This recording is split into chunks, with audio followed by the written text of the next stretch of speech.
Assalamualaikum warahmatullahi wabarakatuh. Selamat pagi. Gimana kabarnya hari ini? Alhamdulillah, luar biasa. Allahu Akbar. Alhamdulillah. Ada yang tidak hadir? Hadir semua?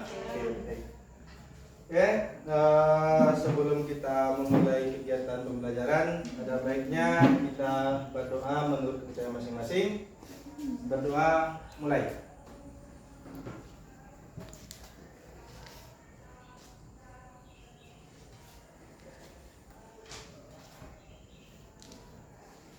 Berdoa selesai. Oke, baik.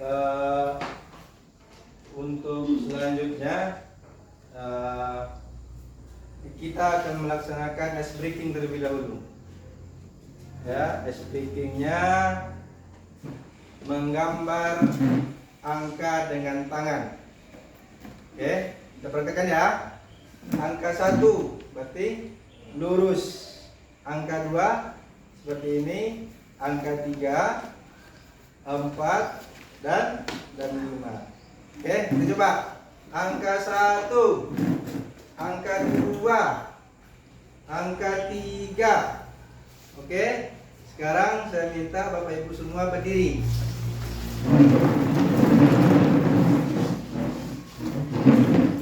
Nah, tadi dengan menggunakan jari. Sekarang kita gunakan dengan anggota tubuh, kepala dan badan. Contoh, angka 1, 2. Oke, bisa? Baik.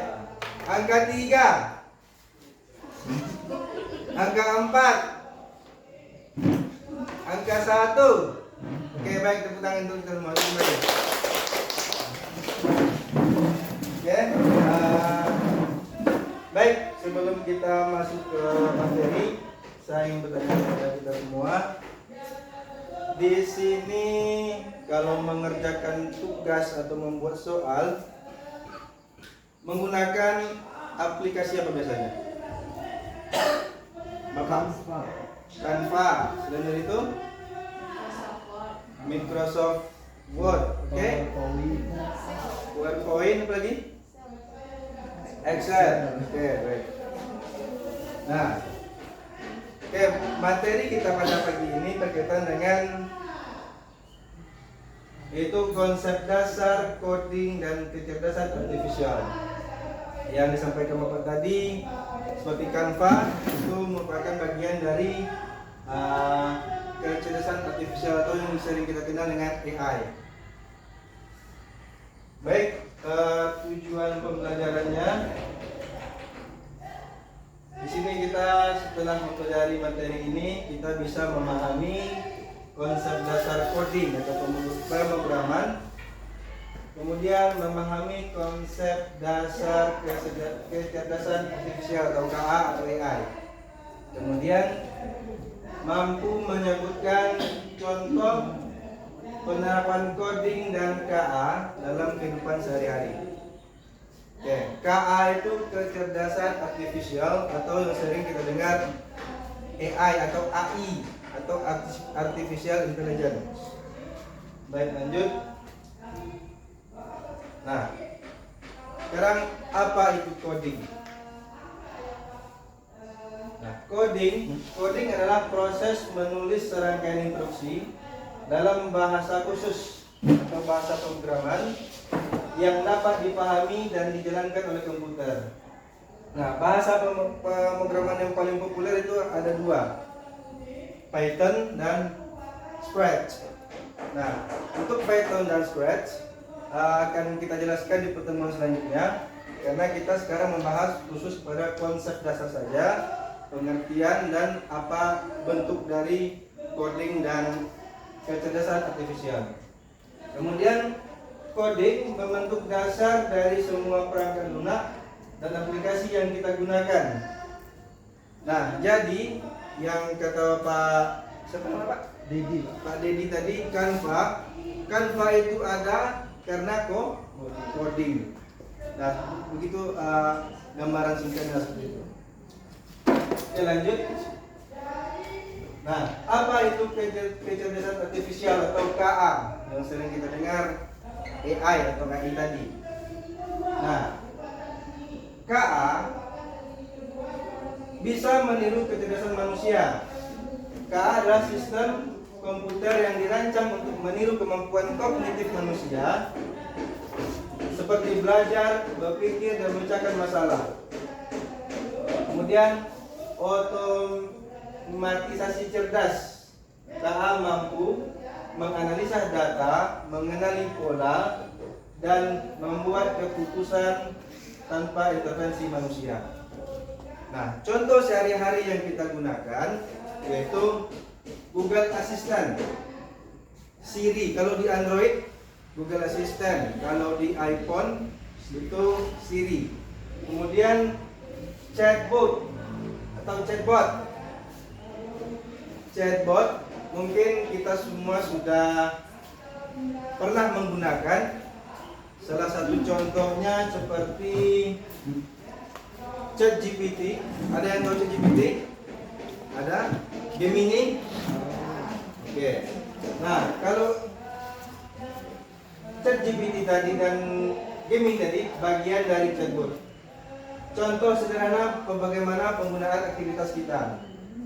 Nanti saya jelaskan bagaimana cara menggunakan ChatGPT dan Gemini untuk membantu pekerjaan kita sehari-hari. Lanjut. Nah, sekarang cara kerja kecerdasan artifisial. KA mengandalkan dua pilar utama yang berfungsi. Yang pertama, big data atau data besar.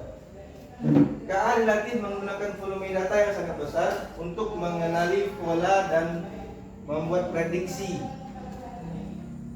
Kemudian yang kedua, algoritma cerdas. Ini adalah serangkaian aturan dan instruksi yang memungkinkan KA memproses data, belajar dari pengalaman, dan terus memperbaiki diri. Kemudian 3 konsep dasar kecerdasan artifisial. Yang pertama, machine learning, mesin belajar atau mesin belajar. Mesin belajar dari data tanpa pemrograman eksplisit mampu meningkatkan kinerja seiring waktu. Kemudian yang kedua, deep learning.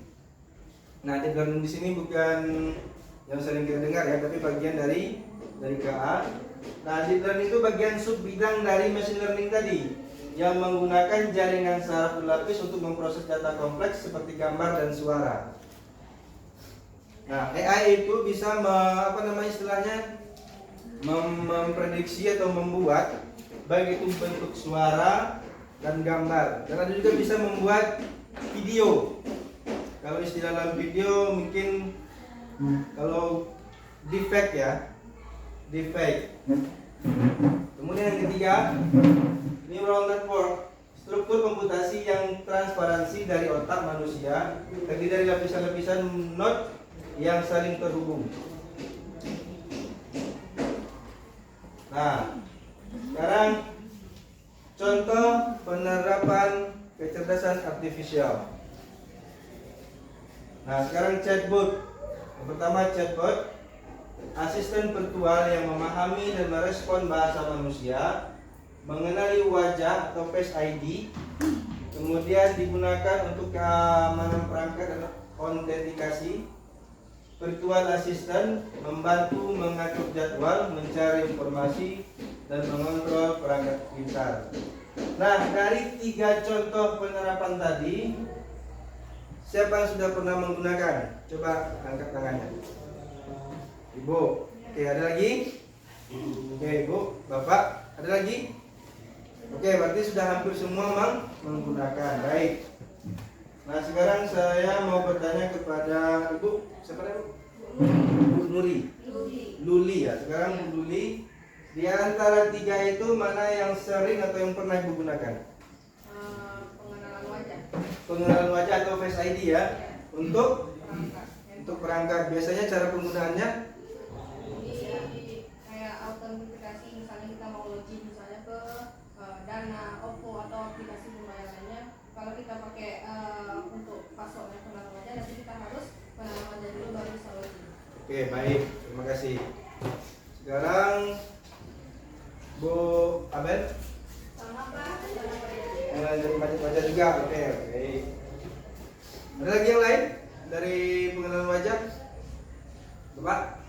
Virtual assistant. Virtual assistant. Baik, virtual assistant membantu mengatur jadwal, mencari informasi dan mengontrol perangkat pintar. Baik. Sekarang saya mau bertanya kepada Pak Dedi, virtual assistant yang mana yang Bapak pakai, yang sering menggunakan? Saya akhir-akhir ini apalagi dalam kegiatan pelatihan KKA Ya. tentunya Siri. Siri. Oke, baik. Siri berarti iPhone berarti ya. Lanjut. Nah, sekarang manfaat mempelajari coding dan KA. Nah, ini bagi kita apa Ibu? Manfaat belajar mempelajari coding dan KA. Yang pertama, meningkatkan kemampuan berpikir, mengasah pemikiran kritis, kreatif, dan kemampuan mencari masalah. Kemudian yang kedua, kesiapan masa depan, mempersiapkan individu yang menghadapi tantangan dan peluang di era digital global. Sekarang masa atau zamannya sudah jauh berubah dengan teknologi yang sangat canggih. Kemudian yang ketiga, peluang karir, membuka pintu ke berbagai profesi di bidang teknologi seperti pengembangan perangkat lunak, ilmuwan data, dan insinyur AI.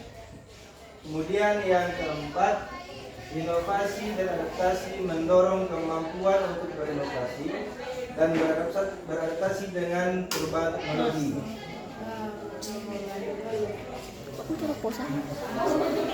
Oke, lanjut.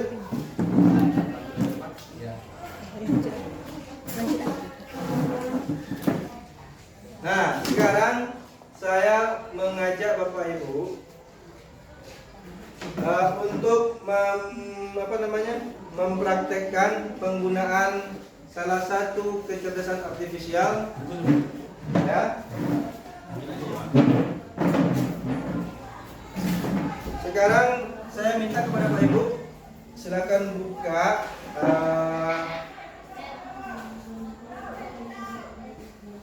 Chrome atau Mozilla Firefox atau web browsernya, silakan dibuka. Ya.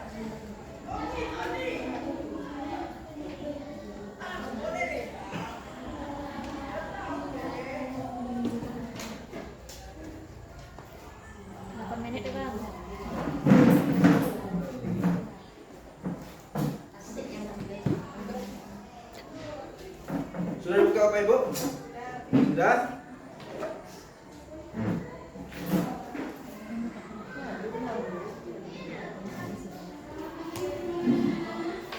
Nah, sekarang saya akan mengajak kita semua untuk menggunakan salah satu dari chatbot. Kita gunakan ChatGPT aja. Nah, tersingkat saya jelaskan ChatGPT. ChatGPT itu merupakan salah satu chatbot yang sangat lengkap. Apapun yang kita minta di situ, istilahnya lengkap, tergantung dari kita sebagai user atau pengguna,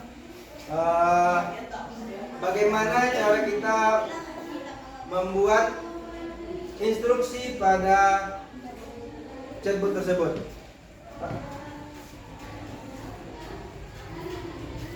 Oke, baik, kembali ke layar monitor.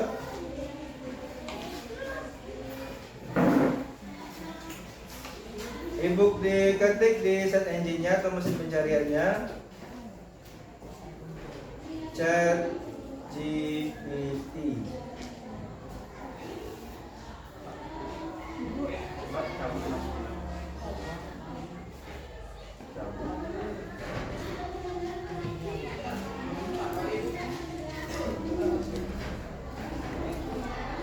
Sudah Pak Ibu? Sudah. Nah, kalau tampilannya seperti ini,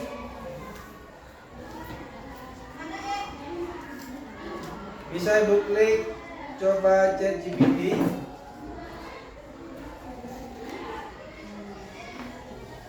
Nah, di sini ada kolom. Kolom itu terdiri untuk pengetikan, kemudian bisa untuk menggunakan voice atau suara. Nah, di sini Bapak Ibu bisa mengetik apa saja yang bisa mau apa istilahnya mau diminta di sini. Contoh, saya contohkan. Kalau kita biasanya membuat soal,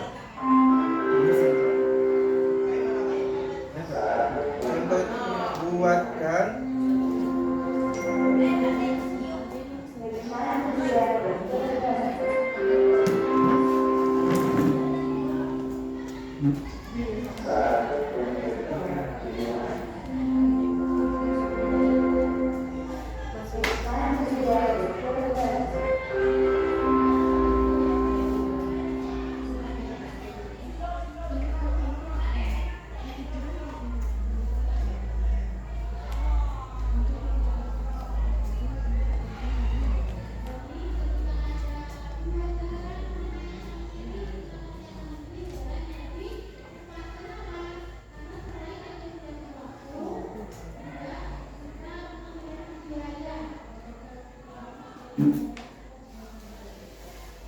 Nah, halo. Hai. Halo. Nah, sekarang kita lihat di layar monitor. Di situ ada tampilan apa yang kita minta tadi di ChatGPT. Yang di sini saya contohkan, buatkan soal bahasa Inggris pilihan ganda dengan jumlah soal 20 soal dengan lingkup materi My School Activity. Nah, di situ akan muncul semuanya yang berkaitan dengan materi yang kita minta, dengan syarat dan catatan apa yang kita ketik di situ, apa yang kita instruksikan di situ harus selengkap mungkin kalau mau hasilnya sangat bagus. Nah, sekarang saya ingin meminta Bapak Ibu buatkan satu instruksi terserah saja di ChatGPT. Apa saja yang bisa buatkan di situ dalam waktu 1 menit. Silakan.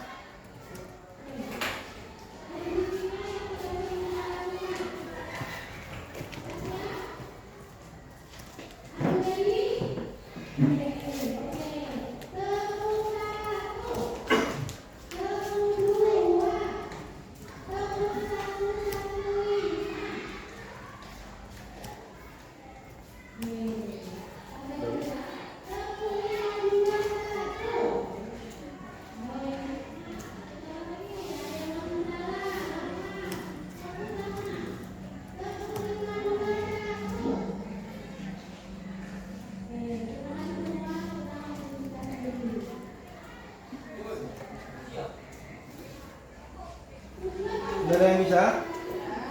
Sudah? Oke, baik. Ibu, udah siap, Bu? Sudah? Instruksi apa yang Ibu buat di ChatGPT?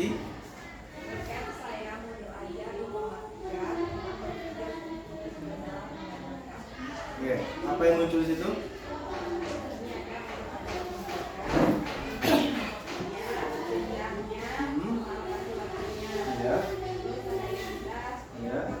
Nah, jadi bagaimana hasilnya menurut Ibu? Lengkap? Apakah membantu? Sangat membantu, baik. Nah, inilah Bu manfaat atau kegunaan kita atau untuk mempelajari coding dan tadi. Salah satu contohnya penggunaan kecerdasan artifisial sangat membantu pekerjaan kita, sangat membantu pembuatan tugas-tugas kita dalam melaksanakan tugas sehari-hari. Baik, kegiatan terakhir. Nah, kesimpulan dari apa yang kita bahas.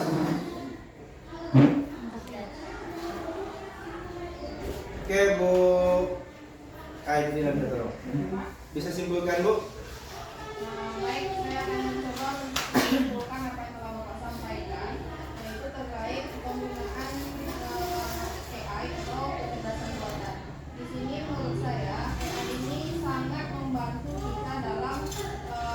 kehidupan permasalahan dalam kehidupan sehari-hari. Bisa saja kita misalnya kita sebagai guru, jika kita mau ingin membuat modul, kita bisa minta tolong atau secara tidak langsung kita berkomunikasi dengan ChatGPT seperti yang Bapak sebutkan tadi. Jadi di situ nanti akan muncul secara lengkap modul ajar yang kita mau. Ya baik, terima kasih. Tepuk tangan kita semua dulu. Ya baik. Kesimpulan dari pembelajaran yang kita laksanakan ini, yang pertama, keterampilan penting. Coding dan KA adalah keterampilan fundamental untuk masa depan, mendorong inovasi dan solusi, kemudian peluang tanpa batas. Memahami konsep ini membuka pintu ke dunia karir yang kontribusinya sangat luas. Kemudian mulai sekarang jangan tunda, mulailah perjalanan Anda dalam belajar coding dan KA hari ini. Nah, untuk pertemuan selanjutnya, seperti yang saya utarakan di awal tadi, kita akan membahas bagaimana cara membuat bahasa coding itu Python dan Scratch. Nah, sekarang ada yang mau ditanyakan? Ya. Baik, ini saya ingin tanyakan satu hal. Ya. Di slide Bapak tadi di situ ada tentang big data. Data. Ya. Yang ingin saya tanyakan di sini adalah big data ini apakah sama dengan database atau big data ini bagian dari database? Database maksudnya? Oke, baik. Saya jelaskan. Big data maksudnya di sini data dulu yang kita bahas. Data di sini maksudnya data yang dimasukkan dalam coding itu data yang dimasukkan oleh pembuat. Nah, jadi data big data itu maksudnya data yang sudah ada dan dimasukkan oleh pembuat coding tersebut. Kemudian kecerdasan artifisial itu selalu memproses, memilih atau menambah atau memasukkan data-data lain. Dah? Oke, baik Pak. Jadi bisa saya simpulkan berarti data big data ini atau data besar ini adalah kalau di bagian pemrograman mungkin sudah namakan database sama seperti database. Ya, sama database, ya. Karena dia sudah berisikan data-data yang nanti dapat diproses oleh Ya. Jadi pada intinya database yang sudah dibuat oleh pembuat coding tersebut. Baik, terima kasih. Ya, sama-sama. Nah, untuk selanjutnya tugas yang dikerjakan di rumah untuk dikumpulkan pertemuan selanjutnya. Silakan Bapak Ibu buat 3 bentuk item yang digunakan, yang dicari melalui ChatGPT. Boleh kayak itu modul, bank soal atau segala macam. 3 item saja dikumpulkan untuk pertemuan selanjutnya. Oke, baik, saya rasa untuk pertemuan kali ini sudah cukup. Lebih dan kurang saya mohon maaf. Sampai jumpa di pertemuan selanjutnya. Assalamualaikum warahmatullahi wabarakatuh.